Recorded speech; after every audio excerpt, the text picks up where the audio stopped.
So today is leftovers day, and this is what we had. So I'm going to show you what we're going to cook.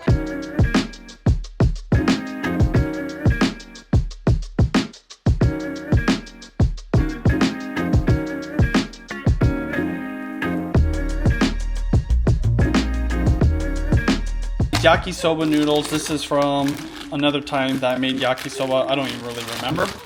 And then we had some bok choy from sinigang, and this half-used onion, and then chicken stock, and then this yakisoba sauce that's been chilling in the back. And this is what I'm going to be cooking. I'm sure you've already guessed. It is going to be a yakisoba. Basically, it's really a stir fry, and because you have the yakisoba, it's just going to give it a little more oomph. First thing is the bok choy. Pull them all apart like this. I'm going to drop them right into the water. The rinse is just to get whatever off right now. It's a little gross, so you got to rinse it all out.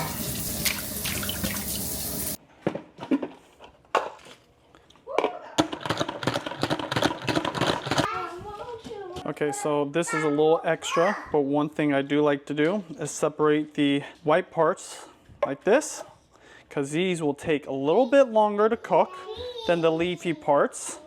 I like the even doneness. These thicker ones like that, I'm just gonna slice right down the middle.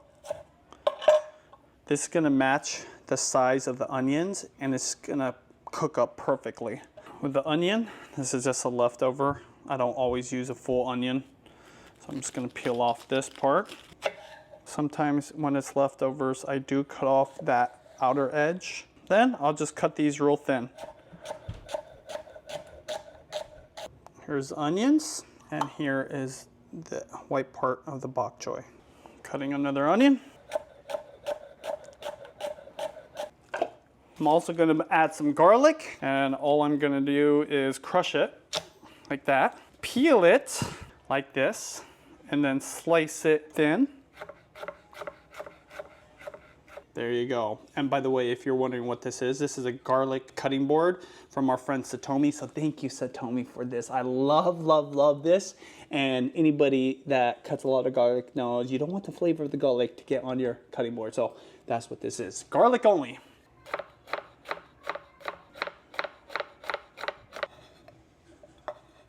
All right, last but not least is the chicken.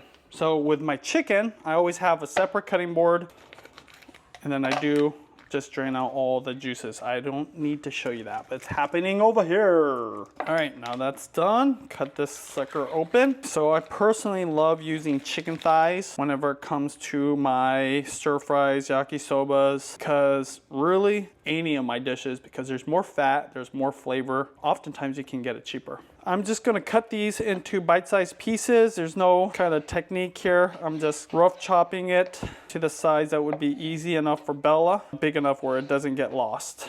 There you go, just like that. Little chunks. Bam! There you go, mise en place. So the real key to making any good stir fry is have a protein, have your vegetables, have onions and some kind of flavor enhancer, which would be the garlic, and that's it. If you want to add noodles, you can add noodles, but you could do this dish with just the meat and the veggies and be very healthy, very lean, but of course we have the yakisoba, so that's what we're gonna do. I will be using a wok today, one of my favorite things. The only other things I have is the yakisoba sauce and the chicken stock. This is just gonna add a little bit more depth and also help to steam the noodles. And this is obviously to just give it that yakisoba flavor. I like using a lid for my wok so that when I add that chicken stock, it kind of steams it. And then that way it helps to just get everything nice and cooked up. Today I'll be using the wooden spatula. I'm doing avocado oil. Bam! Add my avocado oil. Yes, that's a lot, but you need a lot when you're doing wok cooking. If you go to a Chinese restaurant and you peek into the kitchen, and I may or may not have peeked into many Chinese restaurant kitchens, they put a lot of oil in that sucker, and that's why it's so delicious. First thing I'm gonna add is the chicken, because that is raw and you need to make sure that's cooked all the way. I'm doing 2 batches today. One for the girls and then one for me and Judy, because I want to make ours a little bit spicy. So because the chicken is raw, I do like using just a wooden spoon to first cook it off. a little bit so that I don't have to touch the raw meat with my other spatula. Now, if it's just for myself, sometimes I don't really care, but today I am doing this. Okay, all I'm trying to do here is get some color on this chicken. I am gonna add a little bit more avocado oil. Add a little bit of this garlic. Get that in there, flavor it up. So as I mentioned earlier, cook the bottoms of the bok choy first, along with the onions. You wanna have this super hot. All those onions. Now I'm gonna finally salt this. A bit of pepper. This is the only spice I'm gonna put in for the girls. The more they try spicy foods, the more they're gonna get used to it. So just because your kid can't eat it right now doesn't mean they can't learn to love it. Woo!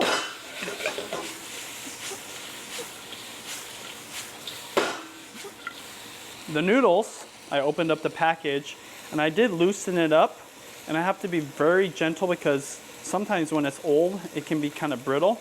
This one worked out, but what I like to do is I take however many noodles I'm gonna put in there, just put it right on top like this. I'm letting the other ingredients cook up because it's touching the pan, but this isn't gonna touch the pan just yet. Take your chicken stock, splash it in there, and this is where the lid comes in. Cover it, and then let it do its thing. The reason I like doing this is because it cooks the chicken all the way through, and it kind of heats up the other ingredients. Also, there's a lot of umami in the stock, the chicken stock. So usually I like to use my own. And then I'm just gonna let this go. By the time I take off the lid, the chicken stock will have reduced. As you saw, it's just a splash, it's not really that much. Okay, it's been steaming for about 3 minutes. Oh, baby. This is all loosened up, see? It kind of cooked those noodles while still kind of putting a little color on the meat. I'm gonna add the top of the bok choy, that leafy part. Add a little more oil. Now I'm gonna add the yakisoba sauce. What's yakisoba sauce? It did stick a little bit at the bottom, that's okay. Notice I put the leafy part of the bok choy in last because it won't take very long to cook. And because I washed it so well, I'm not really even worried about cooking it all the way through. This is basically done and ready to plate up and to be served. Turn off the heat. Hot, hot, hot, hot. So when it comes to wok cooking, unless you use a ton of oil, sometimes you're gonna get sticking, and that's okay, but you don't wanna cook with this still on the pan because I'm gonna do a batch for me and Judy. I always clean in between batches with this bamboo scrub brush. You want really hot water. What I do first is I take this, or actually better yet, take this metal spatula. I'm just gonna scrape the bottom, scrub whatever you can off. Then take your bamboo brush. While the hot water is going, just scrub away. You want to clean wok before you cook up the next batch. It's ready to go. So the girls usually start eating before me and Judy, and Juliana was nice enough to plate the littles. I'm gonna do this one more time. This is the spicy version for me and Judy. I'll give you a little close-up so you can see, and then I'll join them for dinner. What's that? I need help. Help with what? Daddy, what? Oh, with the drawers? Okay, come on. Help. Here you go. Just put it right there. Thank you for helping me.